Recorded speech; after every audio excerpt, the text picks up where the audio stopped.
मिस्र का एक ताकतवर जनरल नाम था इब्राहिम, जंग व फतूहात का शौकीन, इक़्तिदार का भूखा।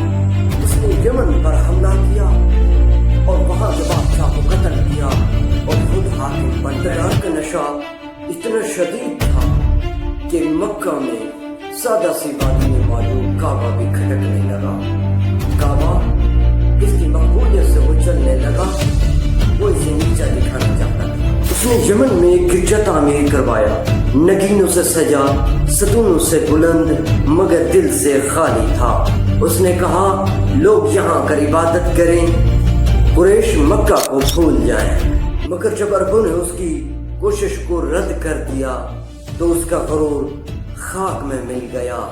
तो उसने तैया किया कि काबा को मिटाएगा, ना रहेगा काबा और ना रहेगी उसकी अजमत। इब्राहिम ने एक अजीम लश्कर तैयार किया, हाथियों का लश्कर, तलवारों की चमक। इस लश्कर का सबसे बड़ा हाथी महमूद कहलाता था। वो रब का घर मिटाने के लिए आया था, साथ लेकर आया जुल्म का गरूर, ताकत का घमंड। मगर वो नहीं जानता था कि खाना काबा पत्थरों का नहीं रब का घर है। इब्राहिम का लश्कर मक्का के बाहर जाकर ठहर गया।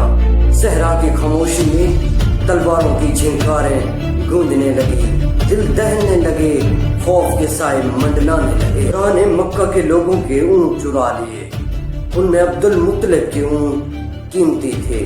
वो सिर्फ खाना काबा को मिटाने नहीं बल्कि अहले मक्का की इज्जत को रोंदने आया था। अब्दुल मुत्तलिब इब्राहिम के खेमे में गए और उसने सोचा कि बुजुर्ग है, खाना काबा की सलामती के लिए आया होगा।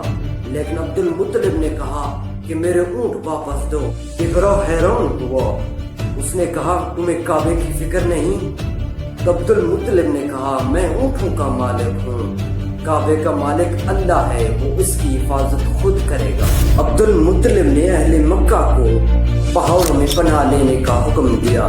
मक्का खाली हो गया, खाना काबा तन्हा रहा और ऐसे जैसे किसी अजीम लम्हे का मुंतज़िर हो।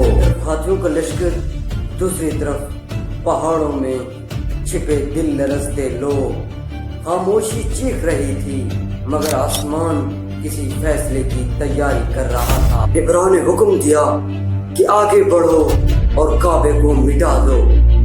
मगर हैरत सब हाथी चल पड़े, मगर महमूद जमीन पर बैठ गया। इसे शुमाल मोड़ो चला, जनूब मोड़ो चला, मगर जब खाना काबा की तरफ किया तो ये जम गया जैसे कोई आसमानी ताकत ने इसे रोक दिया हो। अचानक आसमान स्याह होने लगा, बादलों के दरमियान से परिंदे नमूदार हुए। अबाबील छोटे मगर पंजों में पत्थर उठाए हुए थे। वो पत्थर नहीं, अजाब के तीर थे। इनकी जद में आते ही इब्राहिम का लश्कर पिघलने लगा। उनकी चीखें बुलंद हुई, आसमान कहर बन गया। हर अबाबील निशाने पर पत्थर गिराती, हर पत्थर एक जान लेता। कोई तड़पता, कोई जलता और कोई राख बन जाता था। इब्राहिम भी न बच सका, जख्मी लाचार वापस लौटा।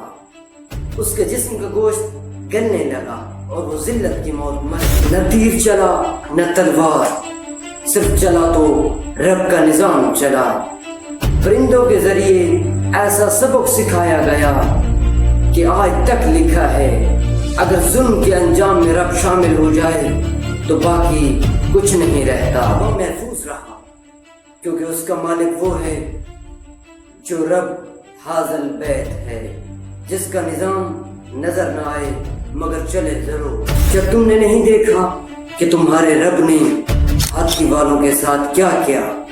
सूरह अल-फील जो सिर्फ तारीख नहीं, हर जालिम के लिए एक वार्निंग है और हर मजलूम के लिए एक तसल्ली है।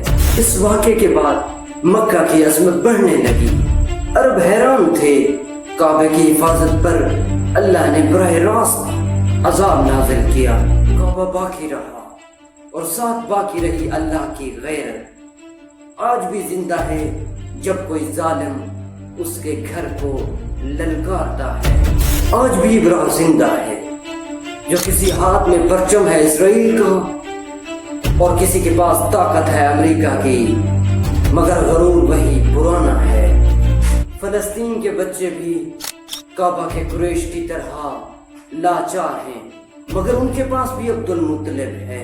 وہ آسمان کی طرف نظریں اٹھائے بیٹھے ہیں۔ تاریخ خود کو دہرا رہی ہے، ظلم بڑھ چکا ہے، چیخیں فلک کو چھو رہی ہیں، زمین خون مانگ رہی ہے، مگر انتظار ہے ایک نجات دہندہ کا۔ وہ آئے گا جیسے ابابیل آئے تھے، نام ہوگا امام مہدی علیہ السلام، اور دنیا پھر سے عدل سے بھر جائے گی۔